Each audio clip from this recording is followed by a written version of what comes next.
بسم اللہ الرحمن الرحیم۔ السلام علیکم ورحمۃ اللہ وبرکاتہ۔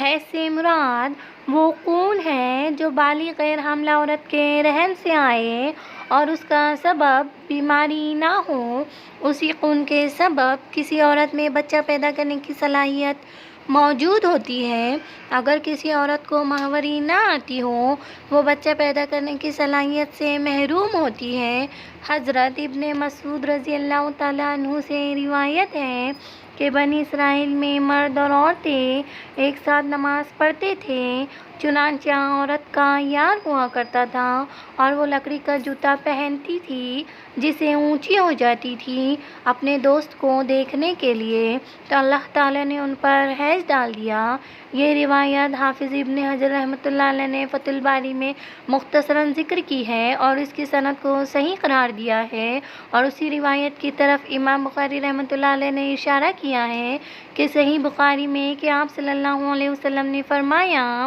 بنی اسرائیل میں مرد اور عورتیں ایک ساتھ نماز پڑھتے تھے، چنانچہ عورت کو مرد کو جھانکتی تھیں تو اللہ تعالیٰ نے ان پر حیض ڈال دیا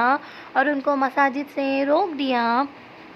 حضرت عائشہ رضی اللہ تعالیٰ عنہ سے روایت ہے کہ بنی اسرائیل کی عورتوں نے لکڑی کے جوتے بنوائے تاکہ مساجد میں مردوں کو جھانک سکیں، چنانچہ اللہ تعالیٰ نے ان کے مساجد حرام کر دی اور ان پر حیض کو مستلق کر دیا۔ لیکن جمہور فقہاء نے اس قول کو رد کیا۔ وہ فرماتے ہیں کہ حضرت آدم علیہ السلام حضرت حوا علیہ السلام کے ساتھ جب زمین پر اتارے گئے اور حضرت حوا نے اس سے پہلے جنت میں نجاست نہیں دیکھی تھی، تو نماز کے دوران انہیں حیض آ گیا، تو انہوں نے حضرت آدم علیہ السلام سے پوچھا تو ان کو اس کا جواب کا علم نہیں تھا، یہاں تک کہ جبرائیل علیہ السلام نازل ہوئے تو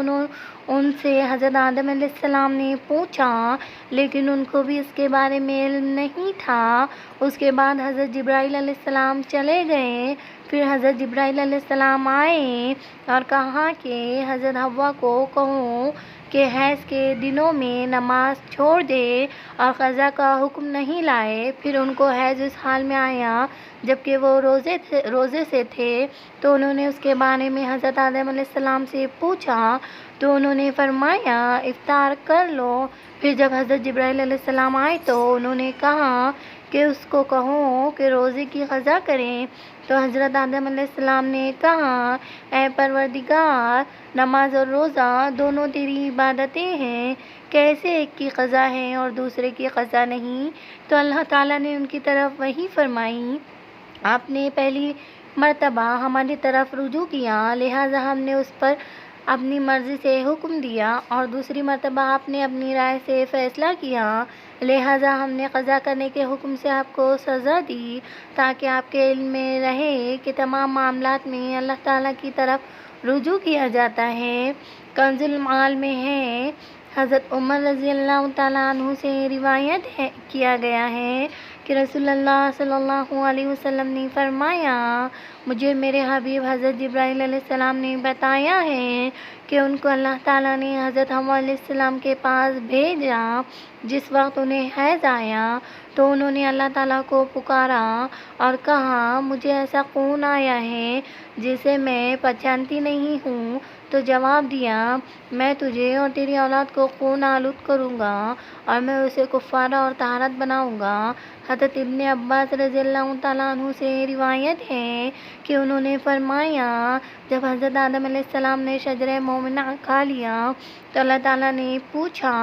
آپ کو میری نافرمانی پر کس چیز نے ابھارا ہے؟ تو عرض کیا کہ میرے لیے اس کو مزین کر کے حضرت حوا علیہ السلام نے پیش کیا تھا، تو اللہ تعالیٰ نے فرمایا میں نے اسے یہ سزا دی ہے کہ سختی کے ساتھ حاملہ ہوگی اور بچہ بھی سختی کے ساتھ جینے گا، اور میں اسے دوبارہ مرتبہ خون آلود کروں گا۔ مہینے میں جب حضرت حوا علیہ السلام نے یہ سنا تو وہ زور سے رونے لگی۔ اللہ تعالیٰ نے فرمایا تم بھی اور تیری بیٹیاں بھی روتی رہے۔ حافظ ابن حجر رحمۃ اللہ علیہ نے یہی روایت فتح الباری میں مختصراً ذکر کی ہے کہ قاسم کہتے ہیں کہ میں نے حضرت عائشہ رضی اللہ تعالیٰ عنہ کو یہ کہتے ہوئے سنا ہے کہ ہم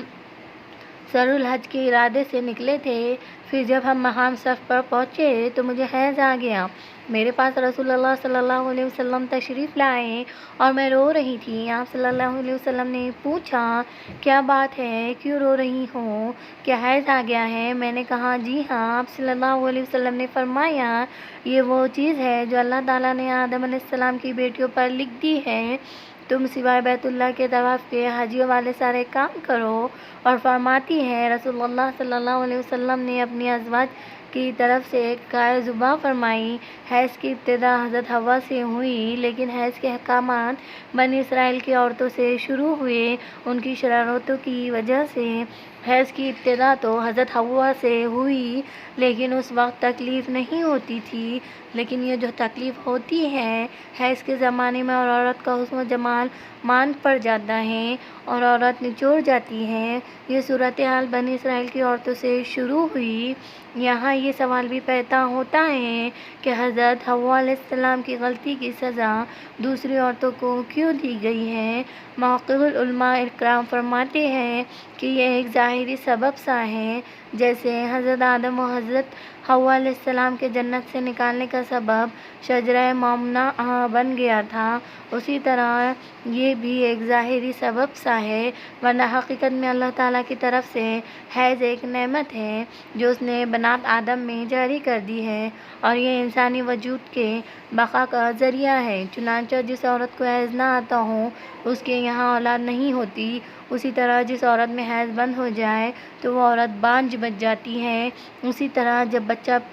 ماں کے پیٹ میں ہوتا ہے تو اللہ تعالیٰ اسے حیض کے ذریعے اسے غذا فراہم کرتا ہے، جس سے بچے کی بڑھوتری اور نشو و نما ہوتی ہے۔